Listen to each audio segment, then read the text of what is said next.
Hai teman-teman, apa kabar kalian? Semoga baik selalu. BTW, dunia lagi rame banget ya. Rame sama istilah self-love, yang sekarang lagi banyak cuitan tentang itu. Aku juga lagi belajar self-love.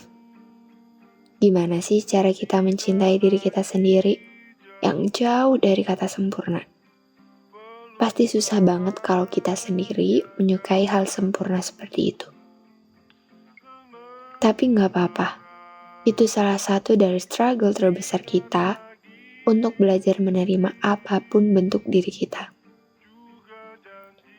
Mungkin pertama yang bisa dimulai dengan mengenal diri sendiri sih, kayak aku ini orangnya suka apa sih? Atau aku itu orangnya benci apa sih? Karena kalau mulai langsung dari aku itu orangnya kayak apa sih? Sumpah itu ambigu banget. Karena yang menilai kita itu orang lain, bukan diri kita sendiri. Tapi untuk mengenal dan tahu apa yang kita mau, itu cuma diri kita sendiri. Bisa jadi kita ngerasa udah gini, tapi ternyata menurut orang lain nggak gitu. Abstrak banget kan? Jadi kenali diri sendiri dari hal termudah dulu. Sebenarnya apapun itu terserah pribadi masing-masing sih.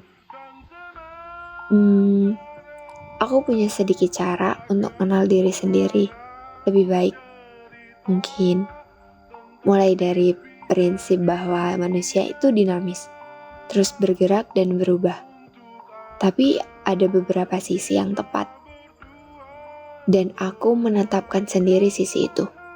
Seperti seburuk apapun yang terjadi padaku, tetap menjadi manusia yang belajar berbuat baik terus-menerus. Dengan ada embel-embel baik, aku aja udah bangga sama diriku sendiri. Aku udah secinta itu sama diriku sendiri. Walaupun sering melakukan kesalahan bodoh. Tapi gak apa-apa. Karena aku pernah dengar sebuah kalimat gini. 1 kesalahan, balas dengan 3 kebaikan. Apalagi ya kalau kebaikan kita itu udah bermanfaat untuk orang lain. Fully rasanya diri ini. Gak ada tuh istilah kosong terus ngisi kekosongan dengan hura-hura. Tapi setiap orang punya cara berbeda dalam self-love. Ada juga yang gak apa-apa 6 hari gak self-love, tapi seharinya full buat self-love. Dengan manjain diri sendiri, menuhin segala keinginan diri, yang buat happy. Kalau istilah zaman sekarang sih healing. Tapi aku juga setuju sih sama healing ini. Healing itu bisa jadi cara buat ngenalin diri sendiri. Kayak bisa ngobrol sama diri sendiri. Dan akhirnya, oh ternyata kayak gini ya yang kamu mau selama ini. Maaf ya selama ini aku gak sadar. Ya walaupun akhirnya belok lagi. Setidaknya ngerti apa yang dibutuhin diri sendiri. Gak bakal kok bener-bener belok. Pasti bakal balik lagi ke jalannya. Buat kamu, self-love dulu aja. Baru kalau udah kenal banget, cari deh love-nya. Soalnya ya kalau kamu udah kenal sama dirimu sendiri, enak cari pasangan yang kamu butuhin. Jadi gak ada tuh istilah nyesel sama dia. Harusnya kan gak gini dan bla bla bla bla. BTW, kenapa self-love penting? Ya sebenarnya untuk kita bisa tahu kemana kita harusnya melangkah dan menghargai diri kita. Karena gak semua orang bisa untuk mengerti diri kita. Jadi gak usah berekspektasi ke orang lain buat mengapresiasi diri kita. Daripada sakit sendiri, mending mulai dari diri kita sendiri. Orang lain nilai kita tapi mereka gak bisa mengenali kita sepenuhnya. Berhenti membandingkan diri sendiri dengan orang lain. Itu salah satu fungsi dari self-love. kita bisa ngerti kapasitas diri, fokus pada hal yang kita punya, entah itu soal pengembangan potensi yang sudah dikuasai, atau apapun penambahan dari hal yang masih belum dikuasai. Contoh paling mudahnya sih, ngembangin hobi. Akan jadi sangat sulit ketika kita membandingkan diri kita sendiri dengan orang lain. Terkadang kita lupa kalau kita ini manusia. Nggak ada manusia yang sempurna. Nggak masalah kalau kamu, kita melakukan kesalahan.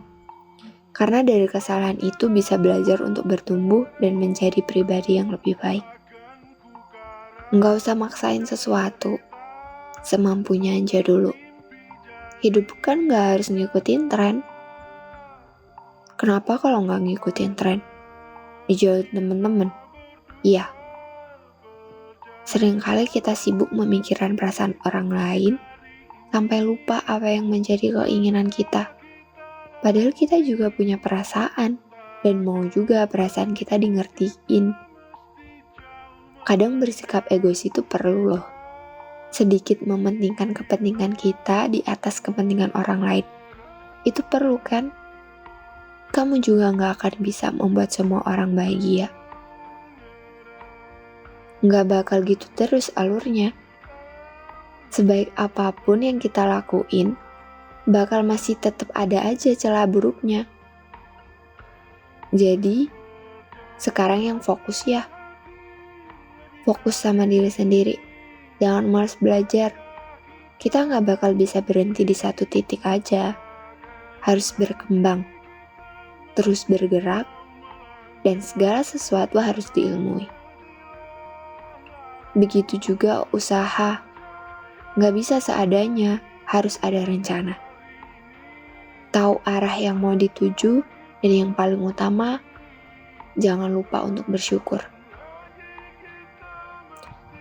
Dari beberapa hal tadi, ada hal yang aku sendiri belum bisa lakuin secara rutin. Maklum, aku doyan banget sama yang namanya tidur. Olahraga iya olahraga itu juga penting. Self-love nggak hanya soal menerima diri sendiri, tapi juga gimana kita memberi yang terbaik pada tubuh kita, yaitu kesehatan. Gimana caranya? Dengan memberikan hadiah terbaik untuk tubuh kita, dengan berolahraga secara rutin, mengkonsumsi makanan bergizi seimbang, minum lebih banyak air putih, dan yang paling penting lagi, istirahat yang cukup. Meski self-love penting, bukan berarti kita bebas melakukan apapun tanpa memedulikan lingkungan sekitar. Karena kita makhluk sosial dan gak mungkin apa-apa sendiri. Kita juga butuh peran orang lain untuk itu. Kita harusnya udah punya kontrol atas semua hal sesuai dengan kapasitas kita. Dan gak lupa, kita harus tetap berbuat baik, peduli, dan berempati kepada orang lain. Oke, cerita kali ini segitu aja ya. Sampai jumpa di episode selanjutnya. Bye.